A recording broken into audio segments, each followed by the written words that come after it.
Alright, what's good guys, it's your boy Arun-psd, and today I'm going to show you how to shoot this photo right here. So this photo, I was going for that Nike kind of sporty feel, and I think I nailed it pretty well. So I'll show you exactly how I took it, my setup in the studio for this photo, and how I'll edit this. Now it's very important to keep in mind that for this specific type of photo, what you do in the studio is more important than what you do in post. So let's get into it. Alright guys, so here's an image of how I shot this exact photo. If you guys will see, there's a flash or speed light right behind the model's head, and this speed light has no kind of diffusion, no umbrellas, no nothing on it, so that we can get that harsh light right along the side of his face. Now this light isn't very noticeable in camera, but once we start editing, once we start making our changes, this light will start to pop a lot. And then now we have the second light with this umbrella, which is going to light this side of our model's face. So it's going to light the visible side of our model's face while keeping all his features sharp and kind of softening the skin, but the hard light on the side will keep a very strong structure in his face. So I shot a couple of pictures and this is what I came up with. So this photo is straight out of the camera right in Lightroom here, and if you look at this, you could definitely see that light on the side really coming in, and you could see the nice catch light in his eyes, which is always a bonus. So this photo's looking pretty good, but first thing I want to do to get to the photo I showed you earlier is I'm gonna crop in on his face. By cropping in, we kind of bring this photo almost to life a little, and we want to follow a nice rule of thirds pattern here. So I'm going to position his eye right on that corner there. It'll give it a really nice look there. So now this is starting to look really good. So like I said before, this matters a lot more on the way you shoot it than what you do in post. So right now, although it may look like we're really far away from the final product, we're actually really close. And that happens with just one click of a button in Lightroom. So first thing we're going to do up here, right here, we're going to hit black and white. So that instantly just made our photo a little closer to what we're trying to get at. But first thing I'm going to do, I'm going to increase the exposure just a little. Right? I'm going to increase the contrast because these types of photos are very high contrast and very strong and rugged with a lot of blacks.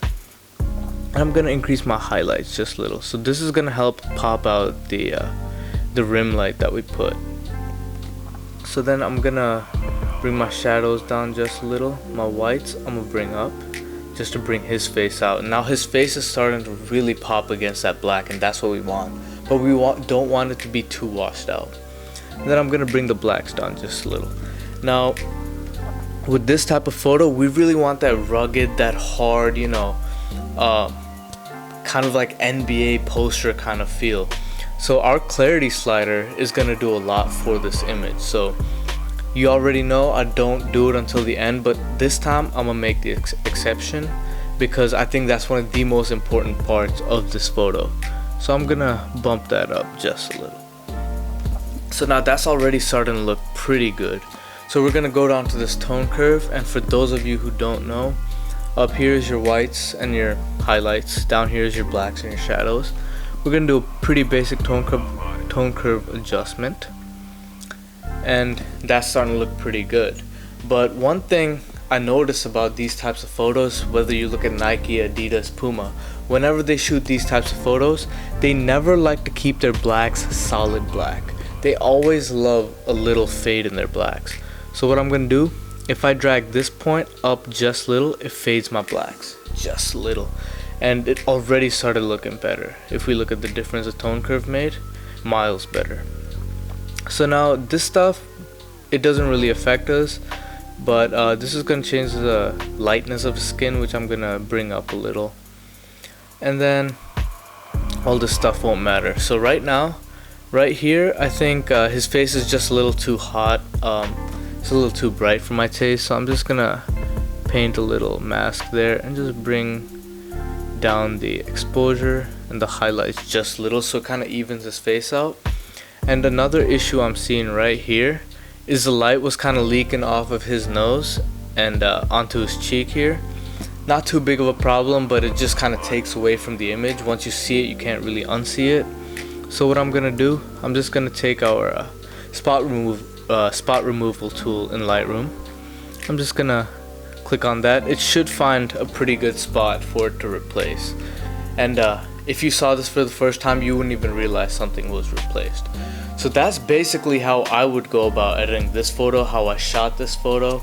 So here's the before and the after for you guys. So understand that with studio stuff, it's very important that you shoot it a certain way. You can't shoot it with post-processing in mind. You have to shoot it with getting the photo right the first time.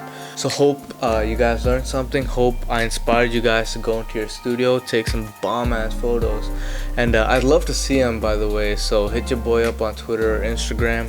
So I will be making a lot more of these types of videos where I explain how I shoot things in the studio, outside, wherever it be. So if you liked it, dog, just drop that like. And if you think someone could benefit from this, if you know someone trying to get into the studio, someone trying to shoot these types of portraits, man, link them to this. I'd appreciate it. I bet they would too. So thanks for sticking around. I'll see you on the next one.